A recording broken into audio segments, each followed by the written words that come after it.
Doctor مصدق ملک، آپ کو ہم نے ایک بڑی مزے کی خبر سنائی ہے، آپ کی جماعت سے ریلیٹڈ نہیں ہے، آپ اس پہ تبصرہ کرنا چاہیں گے؟ پھر میں عثمان ڈار صاحب کی طرف جاؤں گا. جی میں تو یہی کہوں گا کہ ہیں کواکب کچھ نظر آتے ہیں، کچھ دیتے ہیں دھوکہ یہ بازی گر کھلا. تو یہ جو آپ نے ابھی کلپ چلایا ہے، میرے خیال میں یہ کلپ جو ہے وہ ہر چیز کی عکاسی کر رہا ہے. اور یہ باتیں جب ہم کرتے تھے تو کوئی نہیں مانتا تھا. اسی پروگرام کے اندر آپ کے انہوں نے یہ بھی کہا کہ ان کا دھرنا فیل ہو گیا تھا، تو میں نے اون چودھری کو کہا کہ نکال 50 لاکھ روپیہ، میں ذرا ان کا دھرنا چلا کے دکھاؤں. تو وہ بھی ایک کلپ ہے جس کے اندر وہ ساری داستان سناتے ہیں کہ دھرنا کیسے چلا 50 لاکھ والی بات اس میں ہے کہ نہیں، مجھے جی ذہن میں نہیں شاید ہے. جی اگر آپ کے نہیں تو کسی اور میں، مگر کلپ تو مل جائے گا، وہ چلایا جا سکتا ہے. یہ انہی کا تھا.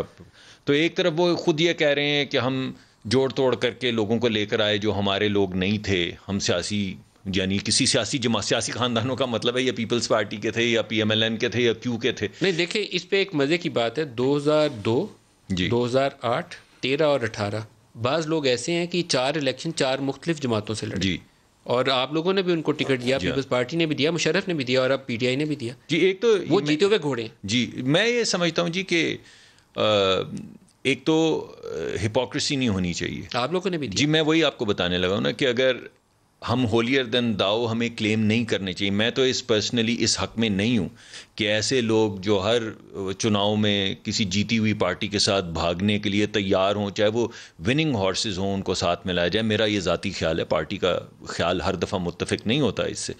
لیکن میں سمجھتا ہوں کہ اگر آپ ایسا کرتے ہیں تو پھر آپ کو ہپوکریسی نہیں دکھانی چاہیے، اور کم از کم آپ کو آ کے دوسروں پہ کہ یہ اس طرح کی سیاست کرتے ہیں، یہ جوڑ توڑ کی یا چھانگا مانگا کی سیاست کرتے ہیں، اس طرح کے پھر الزامات نہیں لگانے چاہیے. دیکھیے آپ کا چھانگا مانگا تو آپ کے سامنے آ گیا، اور آج چھانگا ہے یا مانگا ہے یہ کچھ دن میں پتہ چل جائے گا. سر اسے چھانگا مانگا آپ سب کے ساتھ ہے.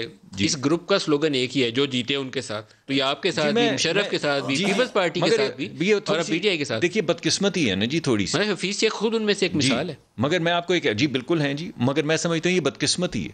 لیکن اس کے ساتھ جو میں ٹاپ پہ کہہ رہا ہوں، دیکھیں اسٹیٹس مین کا ایک خاص قسم کا رول ہوتا ہے.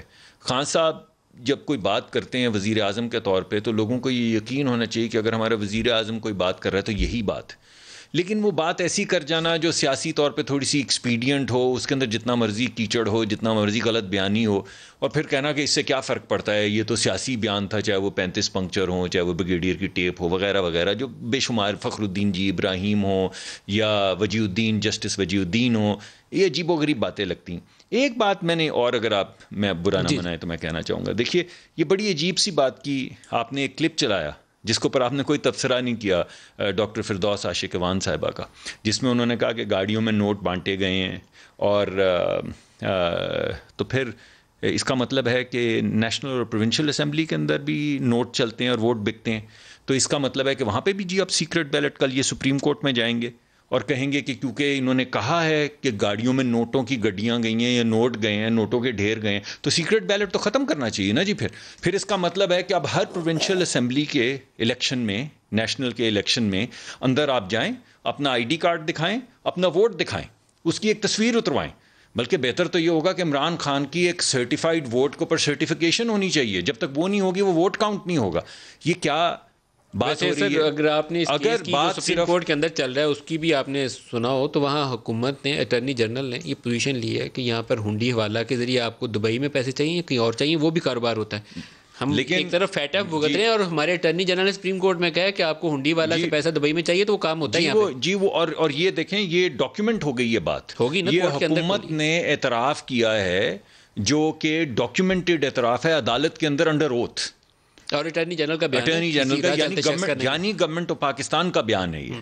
اب بات یہ ہے کہ آپ اپنی صرف سیاسی اس کے لیے ایک مائنر فتح کے لیے اگر آپ ریاست کو بھی سٹیک پہ لگانے کے لیے تیار ہیں ایسی گفتگو کر کے، یا اس کے انٹرسٹ کو سٹیک پہ لگانے کے لیے تیار ہیں، تو میں اس پہ کیا کہہ سکتا ہوں. لیکن زیادہ امپورٹنٹ چیز یہ ہے جو میں مقدمہ پیش کرنا چاہتا ہوں کہ 266 کہتا ہے کہ الیکشن سیکرٹ بیلٹ کے ذریعے ہوں گے، وہ الیکشن جو آئین کے تحت ہوتے ہیں، جو 3 ہیں، نیشنل کا، پروونشل کا اور سینٹ کا. اب آج انہوں نے کہہ دیا ہے کہ پروونشل، پہلے انہوں نے سینٹ میں یہ کہا، آج انہوں نے ابھی آپ نے جو کلپ چلایا اس میں کہہ دیا کہ پروونشل اور نیشنل کے الیکشن میں گاڑیوں کے ذریعے ووٹ خریدے جا رہے ہیں. تو اب وہ بھی سیکرٹ بیلٹ ختم ہو جائے گا. ہوگا اب یہ کہ اب آپ کو بیلٹ کی ضرورت نہیں. بنیادی طور پہ یہ جو ہائیبریڈ رول ہے کا شارٹ دوبارہ نکالیے نا جی. پھر یہ چلتے ہیں عثمان صاحب کے پاس. عثمان صاحب سے لیتے ہیں. عثمان صاحب تو خود باقاعدہ وزارت چھوڑ کے بیٹھے کیمپین چلا رہے ہیں. ہو سکتا ہے ان کی گاڑی میں بھی نوٹ شوٹ نہیں یہ ٹھیک. ہمارا کیمرہ مین ساتھ ہے, چیک کرتے ہیں یہ ٹھیک آدمی ہے, یہ ٹھیک آدمی, سیاسی آدمی. ان کی گاڑی نہ چیک کریں کہتے ہیں تو کر لیتے ہیں. نہیں مجھے خطرہ ہے میری نہ چیک کروا دیں اور کہیں ہیروین نہ 30-35 کلو گرام سر ادھر نوٹوں کی گڈیاں نکلیں گی, وہ 15 کلو مجھے ڈر لگتا ہے جی.